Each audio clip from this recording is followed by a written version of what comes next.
L'ambassadeur reconnaît aujourd'hui que notre armée est en reconstruction après 60 ans d'indépendance. Et après ce vous voyez qu'on commence à se comprendre. Monsieur l'ambassadeur reconnaît aujourd'hui que notre armée est en reconstruction après 60 ans d'indépendance. Et après 60 ans de paix. C'est pas la faute à la France. Laissez-moi finir. Depuis 1960, on a tenu des instructeurs français et la plupart de nos militaires sont formés sur vous. La plupart de nos généraux ont été formés sur vous.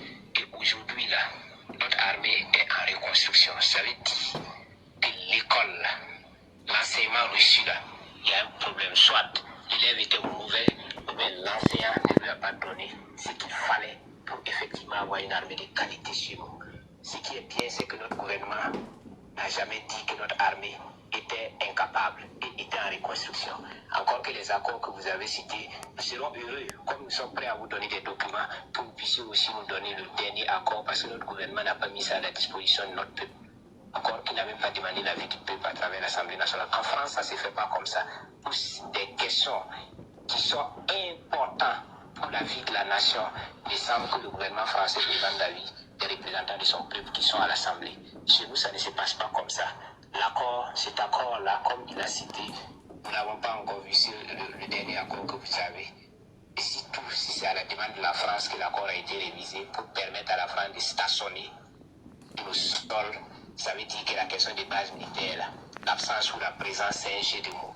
Nous n'avons pas dit que la France a construit des camps militaires chez nous.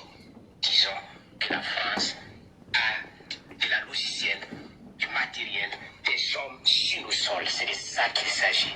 Encore une fois, nous n'avons jamais posé notre revendication directement contre la France. Ce qui est bien, c'est qu'au Burkina, la société civile est très organisée et nous comprenons la source de nos problèmes. C'est pourquoi, effectivement, lors de nos activités là, nous avons posé d'abord la plaque. Tania, tu sais pourquoi j'ai joué cette vidéo? Pour interpeller. Ça s'est passé le 1er novembre 2019.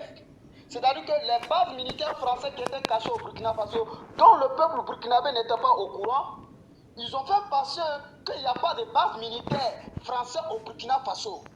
Donc en mettant ce peuple-là en doute, c'est-à-dire qu'en montant le peuple burkinabé en doute, en disant que bien sûr, il y a certains instructeurs français au Burkina Faso, mais il n'y a pas de base militaire française au Burkina Faso.